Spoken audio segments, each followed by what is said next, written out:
All right then. I'm going to whip through this, improv it from some notes that I made tonight. You may have got the idea that I actually went out and saw a movie. I tried to imply that with those context clips and the thumbnail. But I did. I went downtown to the old historic theater and I paid $10 to see a movie called The Wisdom of Trauma with Dr. Gabor Maté, who I've mentioned before, maybe not in the filmic YouTube era of my project, but definitely back on the verter.com blog. So in the run-up to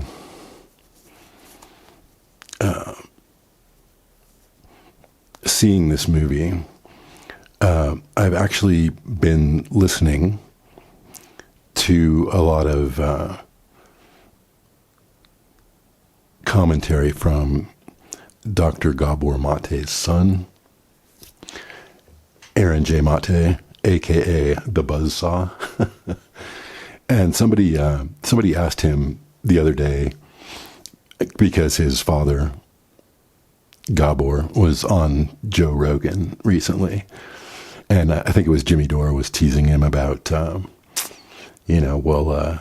don't you get your father to get you on Rogan? And Aaron said, rather seriously, he said, I'm glad my father was on Rogan. I'm even sort of glad that he didn't mention me or my work, because what my father is doing is a lot more important than the political shit that I do. This is me putting words in Aaron Maté's mouth. He said, what my father does is spiritual. And I wouldn't necessarily want that polluted with my more political takes. So after having seen the movie, I'm going to argue in the context of having been saying quite a lot of things about the political and the spiritual, that Maté the Elder's work definitely is highly spiritual, but there is a political dimension to it. And in the same way, I would say that Aaron Maté the Younger's work, although being extremely political, has a spiritual dimension to it as well. And one of the people who demonstrates that kind of overlap better than anyone else is somebody who was actually in the movie, and that, of course, is Russell Brand. But anyway, with all that as contextualization, let me just riff a little bit on some of the notes that I took in that dark theater and how it relates to the larger conversation here. So one of the points that Dr. Maté brought up was the fact that so many of the exploding modern diseases are treated with stress hormones. He gave several examples. The one that got me was the asthma inhaler. What are you taking into your body when you use your inhaler? It's cortisol. It's a stress hormone. And I think all of us are just crazy stressed. There's so much of what we consider normal is, in fact, as Dr. Maté says, literally insane.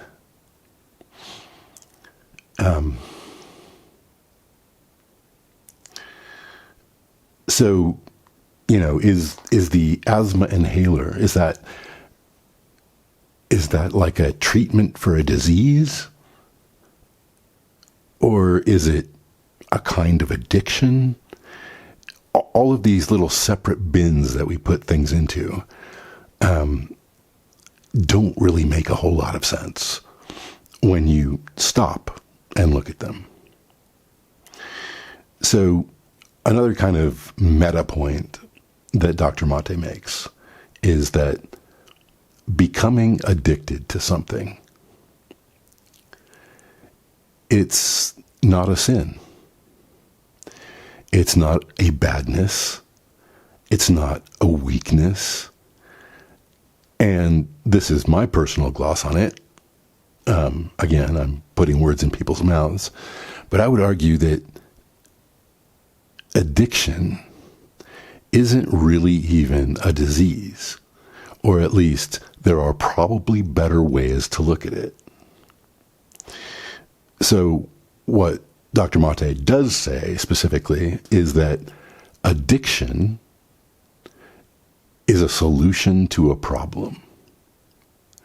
And it's a solution that works.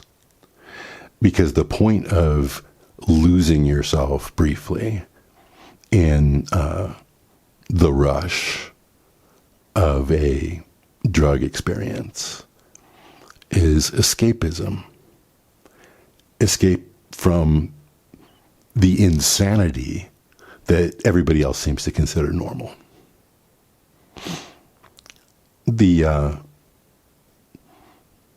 becoming dependent on a substance, whether it's an asthma inhaler or booze, it works. That's why people do it. That's why it's so hard to kick. The shit works for a much larger problem than addiction. Of course, we called it a solution. It's a solution that has terrible side effects. Whatever it is that you're using for escapism, and it can be a whole lot of things. It can be overconsumption. It can be video games, pornography. It can be shopping or substances of one kind or another, up to and including prescription drugs, up to and including even an asthma inhaler. So I'm reaching a bit here with my argument, but give me a sec. From the political dimension and the overconsumption direction, Gabor Maté talks about the way that buying things gives him pleasure, that he used to spend tons of time in record shops or looking for CDs of classical music, which he loved, and he would just buy them compulsively. And that act of buying gave him a temporary pleasure. And he tried to make the case that this exact temporary pleasure of consuming is what is destroying our earth. That the addiction to consuming habitually is a big part of what is destroying this planet, economically, biologically. And he used a couple of quick words in succession. He said, exploitation, patriarchy, domination. All of these things are tied together in this addictive empire personality that we are all subject to. He talks about it as collective trauma. And he brought in the example, as I did the other day, of prisoners and the fact that we have an incredible number of prisoners here. People that we've locked up, most of them, almost all of them, traumatized, most of them addicts of one sort or another. So this is where I say that the spiritual work that this man is doing definitely does have a political dimension. They talked in the movie quite a bit too, about, the failings of the justice system, and the phenomenon of homelessness. They spoke with a woman down in San Francisco who is basically in the business of scraping together grant money and getting people off the streets. And there's just this amazing thing that happens when you put a roof over somebody's head and they are not constantly having to play the survival game, the shelter game, the food game, that very basic, trying to keep clinging to the first rung of Maslow's hierarchy of needs, When people are put into a situation where their immediate physical, biological needs are met, what happens is that's when the pain of their trauma, so long repressed in this game of survival, begins at last to surface. And I am going to draw a parallel there between what happened to me a couple of years ago. I think that it's very much the same. I think that at a high functioning level, I was constantly playing the game of survival, working as a professor and, losing one gig and going to the next and going to the next. When I finally had the chance to just go back home to my tiny little mortgage in my tiny little town, and just stay there for a while, a lot of my pain began to surface. And a lot of what I've written, more recently filmed over the course of the last 2 years, is me trying to deal with the pain that has finally been allowed to be expressed, because I'm not constantly playing that survival game.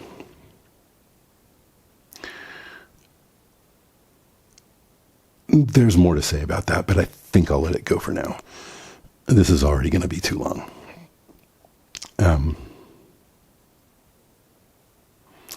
But when I talk about getting the hell out of the way and my attempts to figure out where a way even is and what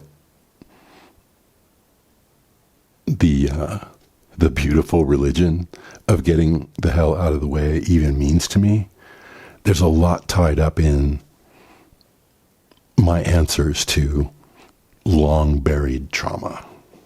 So,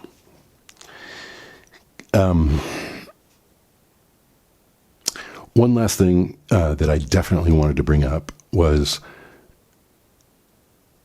Gabor Maté makes the point that there is so much energy, physical energy, soul energy, mental energy, spiritual energy, that we put into not feeling our pain, So lots of energy goes into addiction, but it's not just about addiction.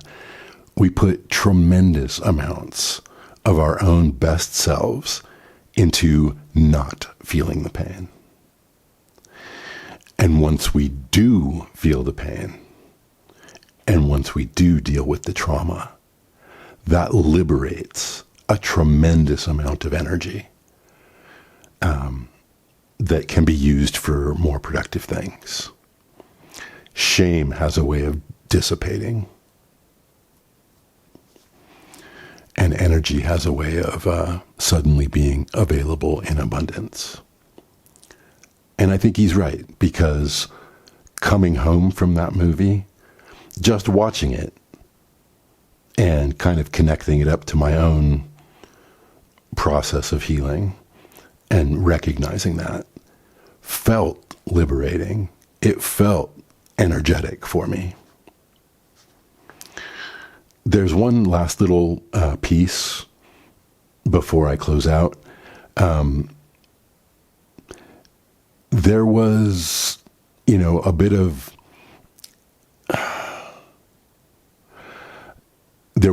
a part in the movie that kind of almost seemed to kind of want to go beyond the limits of all the kinds of things that we've been talking about, and sort of suggest that that the process of dealing with your trauma can in fact lead to miracles. And this was the story of a 51-year-old man with prostate cancer who underwent, I think he called it a radical prostatectomy, and then found out that the cancer had spread anyway. And he was furious that he went through all the pain and the agony and the obvious mechanical problems of having his prostate removed, and here he was just going to die anyway. And in the course of trying to find another way to live out his final years, he got involved in being guided through experiences with psychedelic drugs by Dr. Maté. Ayahuasca is the name of the drug that came up first.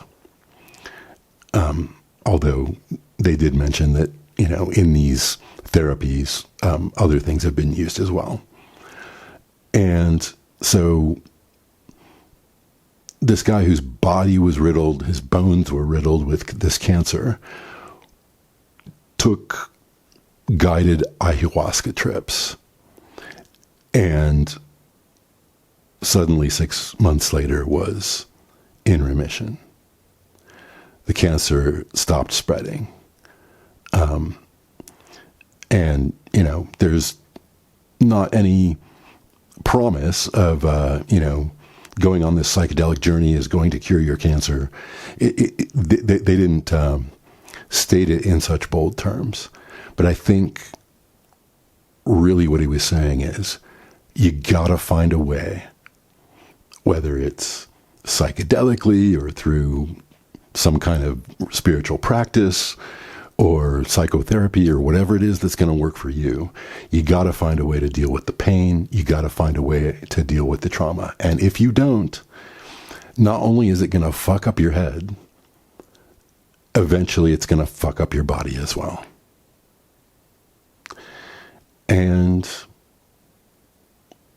as airy-fairy as that sounds on some levels, I'm inclined to believe it. So, tying all this back to what I've been trying to say in these commentaries about political rage and spiritual fear, I think that people like Gabor Maté, people like Russell Brand, have an awful lot to teach us about the horror of the normal and what to do about it. Finding a path, personally through the pain, the trauma, most of it long, decades long repressed, and bringing ourselves into a truly peaceful and productive space. That's what I'm shooting for. That's the journey I want to be on with you.